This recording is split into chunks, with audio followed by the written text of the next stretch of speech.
The plane was destroyed, ripped into several pieces. I saw things scattered around me, the tail of the airplane far away from me. I never expected something like would happen. All I was expecting was to evacuate the passengers safely and myself.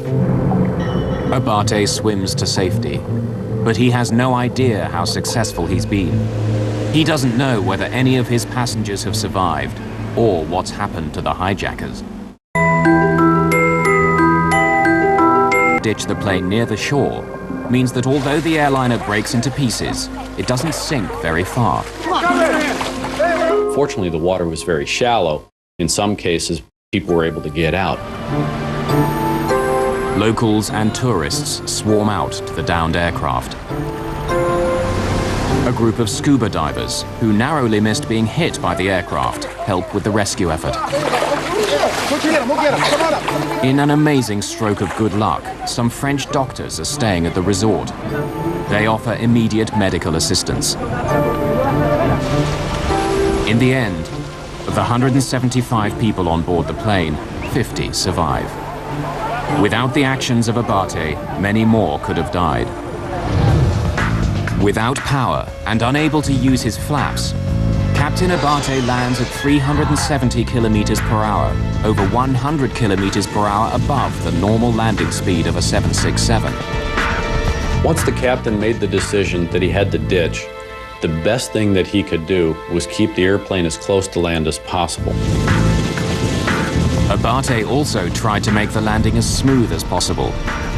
At the last moment, he turned the jet, hoping to land parallel to the waves instead of crashing into them.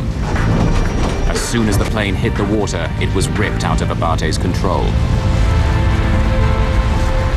The airplane touched down left wing low, so the left wing actually grabbed the water. The 767's massive, low-slung engine dug into the water, spinning the plane around. The airplane would have wanted to turn around that left wing or cartwheel. That's a lot of energy to dissipate very quickly. That's what caused the breakup sequence. The airplane broke up into 4 or 5 pieces, and that's what caused a lot of the fatalities. Panic may also have contributed to the number of deaths. Disregarding Abate's instructions, many passengers inflated their life jackets. The life vest wants to keep you buoyant or try to drive you straight up, and that could hamper and restrict your ability to get out of your seat. In some cases, people were still strapped in their seat when the airplane sank, and they unfortunately drowned. Mo Amin, who had tried to rally the passengers against the hijackers, was standing up when the plane crashed, against a bulkhead when the plane crashed, dying instantly. The hijackers, who refused to sit for the landing, also died in the crash.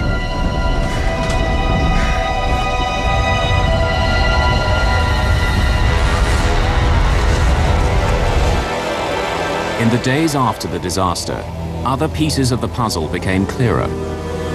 Despite claims by the hijackers that there were 11 of them, in fact, there were only 3. But who were these desperate men, and what were their motives?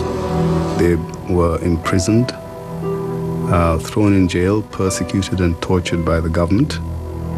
They didn't specify which government, at least to the best of my understanding, and that they had escaped from jail and that they were going to make history. They said they have friends in Australia and they want to get united with them.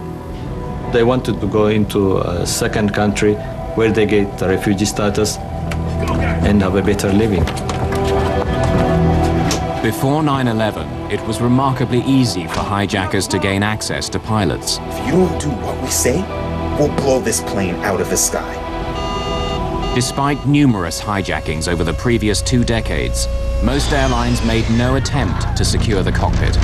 Do you want to die? We're gonna die anyway. So, shall we kill you? The hijackers of Flight 961 were never linked to any terrorist group or political organization. Whatever their reasons, their crime demonstrated the great danger posed by a hijacker who places no value on his own life. We will die together. For years, there were people in security saying we have to strengthen that cockpit door. We have to be able to exclude anyone from coming through that door and getting control of that aircraft, whatever the reason, whether the airlines didn't want to spend the money, they didn't see it as a threat. It didn't happen. After 9/11, every aircraft now has done that carries passengers, or that has that capability of being hijacked.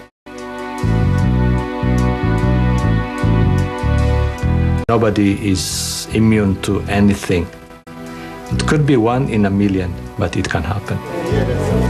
Both Captain Leul Abate and his co-pilot, Jonas Mercuria, received many tributes for their actions on Flight 961, including a Flight Safety Foundation award.